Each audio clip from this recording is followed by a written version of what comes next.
Video এবং ভিডিওর thumbnail দেখে তো বুঝেই যাচ্ছেন যে হলো আজকের টপিক কি, যে ক্লাচ আগে না ব্রেক আগে, এটা নিয়ে আজকে আলোচনা করব।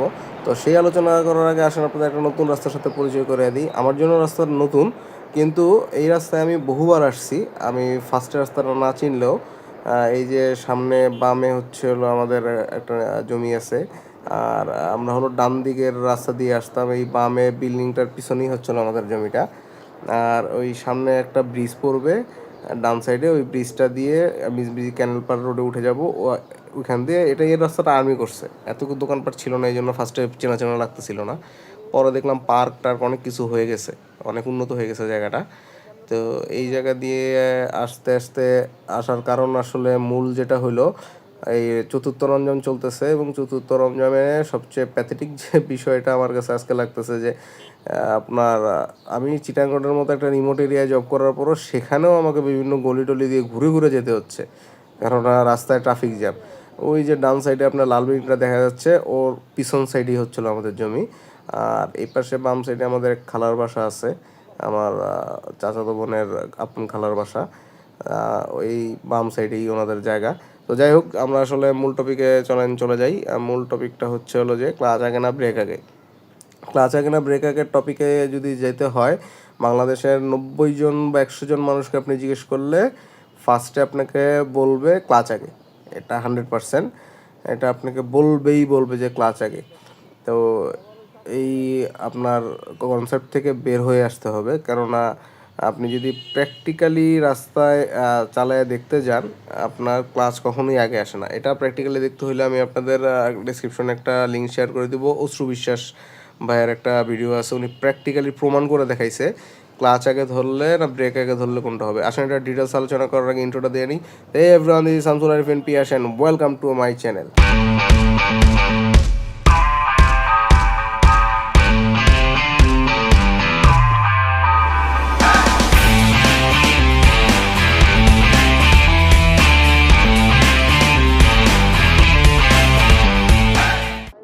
আপনার ব্রেকিংয়ের জন্য ব্রেক দিছে এবং গিয়ার শিফটিংয়ের জন্য ক্লাচ দিছে। একটা গাড়িতে ক্লাচের গিয়ার শিফটিং ছাড়া আর লো আইডেল আরপিএমে গাড়ির স্টার্ট বন্ধ করা থেকে বাঁচানো ছাড়া একটা বাইকে ক্লাচের আর কোনো কাজ নেই। এটা আপনি এই কনসেপ্টটাকে আপনি ক্লিয়ার হয়ে নেন, কেননা আপনাকে যদি বাইকের ক্লাচ আগে না ব্রেক আগে ধরতে হয়, তাহলে আপনাকে অবশ্যই আগে বুঝতে হবে ক্লাচের কাজ কী।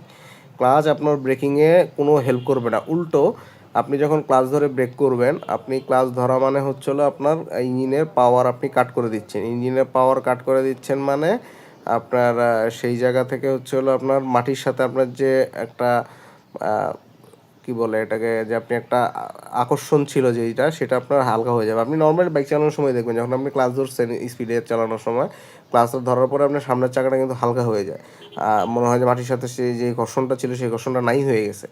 তো এই জিনিসটা দিয়ে আপনার বোঝা উচিত যে আসলে বাইকে আসলে কোনটা মেইনলি দরকার। আর যখন আপনি ব্রেক করবেন, তখন যদি আপনি ক্লাচ করেন, আপনার সামনের মাথা হালকা হয়ে গেছে, আপনার মাটির সাথে আপনার যে ঘর্ষণটা থাকা দরকার ছিল সেটা নাই হয়ে গেছে, তাইলে আপনি কীভাবে টাইম মতো ব্রেক করবেন, এই কনসেপ্টটা আপনার আনা উচিত। আর এই ভিড়টা পার হই, মেইন রোডে উঠে বাকি কথা শেয়ার করি। যাক, মেইন রোডে উঠে গেলাম। তো আপনাকে যেটা বলতেছিলাম, যে যখন আপনি ইমার্জেন্সি ব্রেকিংয়ের ক্ষেত্রে আসবেন, ইমার্জেন্সি ব্রেকিংয়ের ক্ষেত্রে আমরা 3টা ব্রেকের কার্যকারিতা এই সম্পর্কে বুঝি। একটা হচ্ছিলো সামনের front brake, rare break and engine brake. এই 3টা ব্রেক একটা বাইকে থাকে।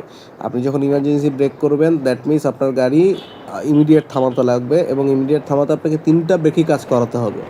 কিন্তু যখন আপনি ক্লাচ ধরে ব্রেক করতে যাবেন, তখন আপনার ইঞ্জিন ব্রেক ক্লাচ ধরা অবস্থায় 0 আউটপুট দেবে। কেননা ইঞ্জিন ব্রেকটা কি সেটাও আপনার বোঝা উচিত। ইঞ্জিন ব্রেক হলো প্রত্যেকটা গিয়ারে আপনার গাড়িকে বাইক একটা নির্দিষ্ট গতিতে লিমিট করা আছে, আপনি পার গিয়ারে দিয়ে সেই লিমিটের মধ্যে থাকতে হবে। তো আপনি যখন একটা গিয়ারটা শিফট করবেন বা ডাউন করবেন, তখন আপনার হলো আপনার স্পিড যদি থাকে 50, সেই স্পিডটা লো হয়ে আপনার সেই গিয়ারের যে স্পিডটা আছে সেই স্পিডে আসার একটা প্রবণতা থাকবে আপনার বাইকের। সেই জিনিসটাই হলো ইঞ্জিন ব্রেক। তো এই জিনিসটা আপনি ধরেন আপনার গাড়ি 30 থেকে 40-এ আনবেন, সেটা আপনি ব্রেক করে যত দ্রুত আনবেন, আপনি একটা গিয়ার ডাউন করে কিন্তু তার থেকে দ্বিগুণ স্পিডে আপনি সেইটা কমায় ফেলতে পারবেন। তো অবশ্যই ইঞ্জিন ব্রেকটা আপনার জন্য ইম্পর্ট্যান্ট। তো সেই সাথে engine brake, front brake, rare break, এই 3টা ব্রেক যদি আপনি ঠিকমতো কাজে লাগাতে পারেন, আপনার ইমার্জেন্সি ব্রেক পারফেক্টলি হবে। তো এটা আপনাকে প্র্যাকটিক্যালি রাস্তার মধ্যে যে অবশ্যই এটা আপনাকে বুঝতে হবে। আপনি যখন ক্লাসটা ধরতেছেন আপনার ইঞ্জিনের সাথে আপনার সম্পর্ক কাট করে দিচ্ছেন, ইঞ্জিন ব্রেক চলে যাচ্ছে, তাহলে আপনি ইমার্জেন্সি ব্রেক কীভাবে করলেন? হ্যাঁ, লো আরপিএমে যখন আপনার ধরেন 5-10 স্পিড আছে, আপনি ব্রেক করতেছেন, অবশ্যই আপনি ক্লাস ধরবেন। সেই সময় আসলে কিছু করার নাই, না তো আপনার ইঞ্জিন বন্ধ হয়ে যাবে। তো সেই পার্সপেক্টিভ আর হচ্ছে হলো ইমার্জেন্সি ব্রেকিং বা উচ্চ গতি থেকে ব্রেকিংয়ে তো এটার কোনো সম্পর্ক নাই। হ্যাঁ, আপনি ব্রেক করার সময় ক্লাস ধরবেন, শুধু সেটা গিয়ার শিফটের জন্য। আপনি ধরেন 80 স্পিডে আপনার গাড়ি থামাইতে হবে ইমার্জেন্সি, তো আপনি তখন শুধুমাত্র ক্লাস ধরবেন যে জাস্ট গিয়ারটা ডাউন করার জন্য। আপনি দেখবেন এটা আপনাকে অটো আসবে, এটা আপনার রক্ত রক্ত অটো হবে। এটা এমন জিনিস না যে আপনার মুখস্থ আপনি দেখে দেখে 2 গিয়ার 3 গিয়ার শিফট করতেছেন, এটা কখনোই হবে না। এটা আপনাকে রক্তে নিয়ে নিতে হবে, এটা আপনার ব্রেনে অটোমেটিক কাজ করতে হবে। তখনই দেখবেন যে আপনার গিয়ার শিফট খুব ফাস্ট হতেছে। যখন গিয়ার শিফট এরকম ফাস্ট হবে তখনই আপনার হচ্ছে হলো এই গিয়ার শিফটের সাথে আপনার ইঞ্জিন ব্রেক আপনার স্পিডকে সাথে সাথে নামায় দিচ্ছে, সে সাথে আপনি ফ্রন্ট ব্রেক রেয়ার ব্রেক একসাথে ইউজ করতেছেন। তা আপনার গাড়ি তখন খুব দ্রুত থামবে। এটাই হলো মূল বেসিক। এটার বাইরে আসলে যাওয়ার কিছু নাই। আপনাকে 100 জনের সাথে কথা বললে 100 জন আপনাকে 100 ধরনের কথা বলবে। কেউ আপনাকে বলবে ক্লাচ আগে ধরতেই হবে, কেউ না, বাংলাদেশের 99% মানুষ আপনাকে বলবে ক্লাচ আপনাকে ধরতেই হবে ব্রেকের সময়, কারণ স্মুথ ব্রেকিং হবে। আর ভাই স্মুথ ব্রেকিং হইতেছে, আর যেসব লোক বলে তারা ইমার্জেন্সি সিচুয়েশনে যে আজ পর্যন্ত ওই ধরনের পড়ে নাই, আর পড়লে তারা অ্যাক্সিডেন্ট করে আসছে, এটা আপনি নিশ্চিত থাকেন। এটা নিয়ে আপনাকে, যদি আপনি নতুন রাইডার হন, আপনি এইভাবে প্র্যাকটিস করে আপনি নিজে প্র্যাকটিক্যালি চেক করে দেখবেন। আমি নিজেও প্র্যাকটিক্যালি চেক করে দেখছি, ক্লাচ ছাড়া যদি ব্রেক করেন গাড়ি আগে থামবেই। আর ক্লাচ সহ ব্রেক করলে এটার কোনো সম্ভাবনা নাই যে চলো ক্লাচ আর ব্রেক, ক্লাচ দিয়ে ব্রেক ফাস্ট হবে। তো আজকের ভিডিওটা লম্বা না করি, আজকের ভিডিওটা এই পর্যন্তই রাখি। তো দেখা হবে সামনের কোনো ভিডিওতে নতুন কোনো টিপস নিয়ে। আর যেটা আজকে বললাম যে ক্লাচ আগে না ব্রেক আগে, এটা নিয়ে যদি আপনাদের কোনো দ্বিমত থাকে বা সহমত হন, অবশ্যই কমেন্ট সেকশনে জানাবেন। আপনাদের অবশ্যই আমি সঠিক উত্তরটা দেওয়ারই চেষ্টা করব। দেখা হবে সামনের কোনো ভিডিওতে। সেই পর্যন্ত সবাই ভালো থাকবেন, সুস্থ থাকবেন এবং একে অপরকে ভালো রাখবেন। সেই পর্যন্ত আরেকটা কথা বলতে ভুলে গেছি আপনাদের সাথে, চ্যানেলে কেউ যদি নতুন হন তাহলে অবশ্যই চ্যানেলটিকে একটি সাবস্ক্রাইব করে দিবেন এবং বেল বাটনটি প্রেস করে দিবেন এবং ভিডিওতে একটা লাইক কমেন্ট করে জানান দিবেন যে হ্যাঁ আমি চ্যানেলে নতুন আছি।